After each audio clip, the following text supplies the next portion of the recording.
Hi friends, சிம்பிளான 5 நிமிஷத்தில் சூப்பராக மீன் குழம்பும் மீன் வறுவலும் எப்படி செய்யலான்னு பார்க்கலாம். ரொம்ப ஈஸிங்க, ரொம்ப டேஸ்டியாக இருக்கும் சாப்பிட்றதுக்கு. மீன் குழம்பு செய்கிறதுக்கு கடாய் வச்சுக்கிறேங்க. கடாய் நல்லா சூடானதும் 4 டேபிள் ஸ்பூன் எண்ணெய் சேர்த்துக்கிறேன். எண்ணெய் நல்லா சூடாகட்டும். இப்போ 1/2 டேபிள் ஸ்பூன் வெந்தயம் சேர்த்துக்கிறேன். மீன் குழம்புக்கெல்லாம் வெந்தயம் சேர்த்து தாளிக்கும் போது நல்லா வாசனையாக டேஸ்ட்டாக இருக்குங்க. கொஞ்சமாக கடுகு, இது கூடவே 10 பீஸ் அளவுக்கு சின்ன வெங்காயங்க, கொஞ்சம் கருவேப்பிலை, இது கூடவே 1 டேபிள் ஸ்பூன் இஞ்சி பூண்டு, இதெல்லாம் நல்லா வதங்கினதுக்கப்புறமா தக்காளி சேர்த்துக்கிறாங்க. நல்லா பழுத்த தக்காளியாக 3 தக்காளி சேர்த்துக்கலாம். உப்பு சேர்த்துக்கலாங்க தக்காளி வதங்கிறதுக்கு. இந்த பக்கம் பார்த்திங்கன்னா மசாலாவும் போட்டாச்சு. இது மசாலா போடுற வீடியோ சமையல் செய் சேனலில் போட்டுக்கிறேங்க. இதுக்கு முன்னாடியே அதில் போய் பாருங்கள். தக்காளி நல்லா வதங்கணுங்க. நல்லா சாஃப்டாக வதங்குற அளவுக்கு நல்லா வதக்கிக்கலாம். இப்போது மீன் குழம்புத்தூள் சேர்த்துக்கலாங்க. 1 டேபிள் ஸ்பூன் அளவுக்கு மீன் குழம்புத்தூள்.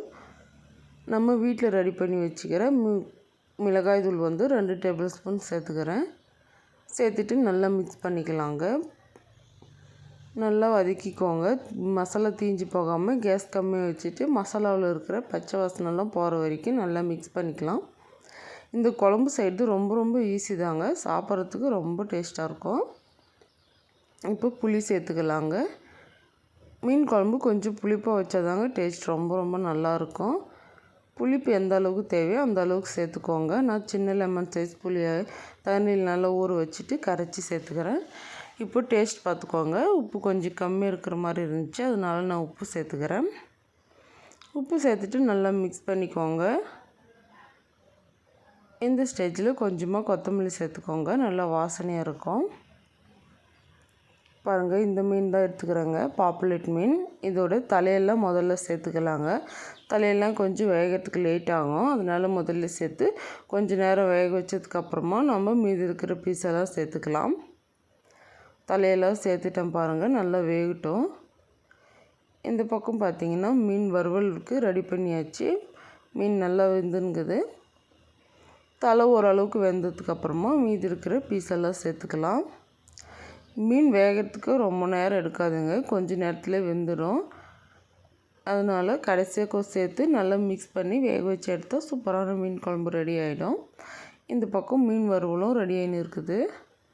நல்லா மிக்ஸ் பண்ணிக்கலாம். மிக்ஸ் பண்ணி 5 நிமிஷம் வெந்தால் போதுங்க. மீன் நல்லா சாஃப்டாக வெந்துடும். மீன் போட்டுட்டு ரொம்ப மிக்ஸ் பண்ணாதீங்க, உடஞ்சி போயிடும். பாருங்கள், சூப்பராக மீன் குழம்பு ரெடி ஆகிடுச்சு. கொஞ்சமாக கொத்தமல்லியில் தூவி இறக்குனா சூப்பரான மீன் குழம்பு ரெடி.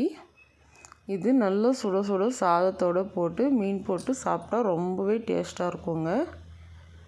கண்டிப்பாக நீங்களும் இதே மாதிரி உங்கள் வீட்டில் ட்ரை பண்ணி சாப்பிட்டு பாருங்கள். சாப்பிட்டு பார்த்துட்டு எப்படி இருந்துச்சுன்ட்டு கமெண்ட் பண்ணுங்கள்.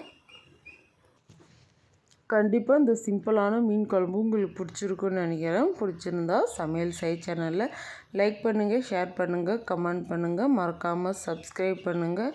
அடுத்த ஒரு நல்ல வீடியோவில் பார்க்கலாங்க. கண்டிப்பாக நீங்களும் வாங்க, எங்கள் வீட்டில் சாப்பிட்லாம். உங்களுக்கு மீன் குழம்பு ரெடியாக இருக்குது.